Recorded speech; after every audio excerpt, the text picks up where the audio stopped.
বাচ্চারা আল্লাহকে চেনার আগে এবং বুঝার আগেই অবৈধ প্রেম ভালোবাসা বুঝে এবং চিনে কিভাবে বাচ্চাদের আল্লাহ সম্পর্ক জুড়ে দেওয়া যায়।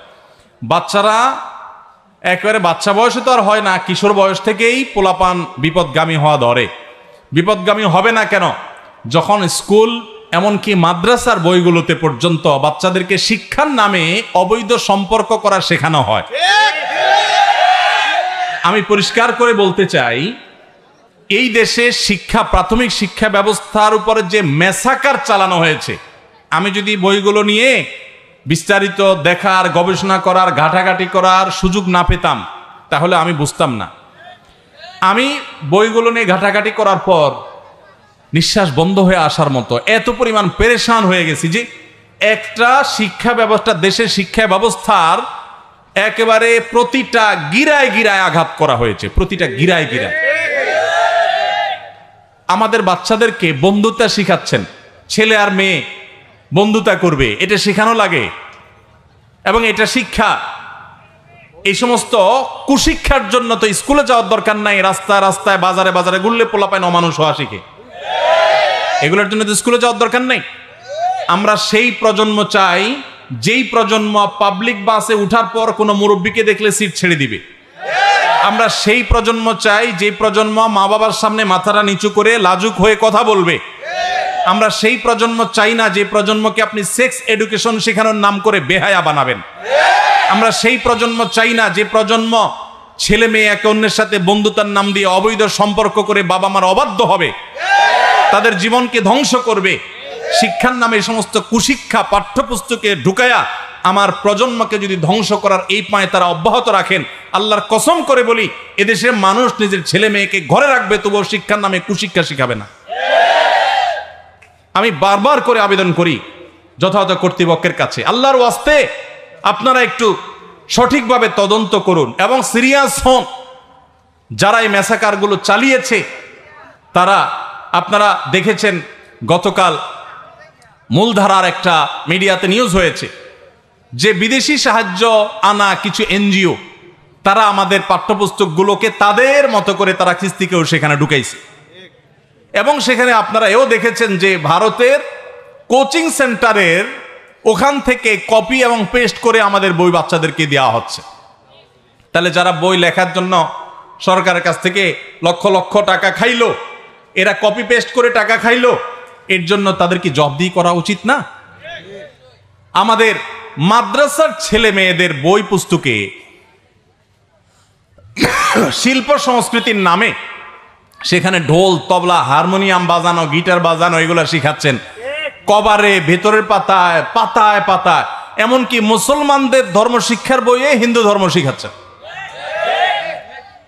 এই সমস্ত ফাইজলামতি আমার কাছে মনে হচ্ছে খুব সুপরিকল্পিতভাবে, সুনিপুণভাবে করা হচ্ছে। এদেশের মানুষকে অস্থিতিশীল করবার জন্য কোনো একটা চক্র কাজ করছে। আমি অনুরোধ করব যথাযথ কর্তৃপক্ষকে সেগুলোকে খুঁজে বের করা হয় যেন। এদেশের মানুষ মাদ্রাসায় বাচ্চাকে কেন ভর্তি করে ভাই বলেন? স্কুলের সাথে মাদ্রাসার পার্থক্য আছে না নাই? যারা মাদ্রাসা ছেলে মেয়েদেরকে দেয় তারা কেন দেয়? ইসলামী ভাবধারা দ্বারা সন্তানকে গড়ে তুলতে চায়, সেজন্যই তো। বাংলাদেশে কোন আলেম আছে যার নাম আপনি বলতে পারবেন যে আলেম ঢোল, তবলা, হারমোনিয়াম, গিটার এগুলা বাজানো জায়েজ মনে করে? থাকলে আমাদেরকে নামটা শুনান, আমরা জানতে চাই। কোনো আলেম নাই, বিশ্বের কোনো উল্লেখযোগ্য আর কোনো আলেম নাই সারা পৃথিবীতে। সমস্ত আলেমদের ঐক্যমতে যে জিনিসগুলো হারাম, মাদ্রাসায় আমি আমার বাচ্চাকে ভর্তি করালাম কোরআন হাদিস শিখার জন্য, আলেম হওয়ার জন্য, ইসলামী মূল্যবোধ শিখার জন্য, তাকে সেখানে শিল্প সংস্কৃতির নাম দিয়া তাকে আপনি ইসলাম যেটা নিষেধ করে, হারাম করে, সেটা তাকে শিখাচ্ছেন। অর্থাৎ আমার বিশ্বাসের বিরুদ্ধে জিনিস আমাকে জোর করে শিখাচ্ছেন। এর নাম জুলুম ছাড়া আর কি হবে? এগুলোর বিরুদ্ধে আমাদের সবাইকে সচেতন হতে হবে, আমাদের সবাইকে সতর্ক করতে হতে হবে। আমাদের সন্তানদেরকে সমকামিতা শেখানো হচ্ছে। আপনারা শরীফার গল্পের কাহিনী শুনছেন না?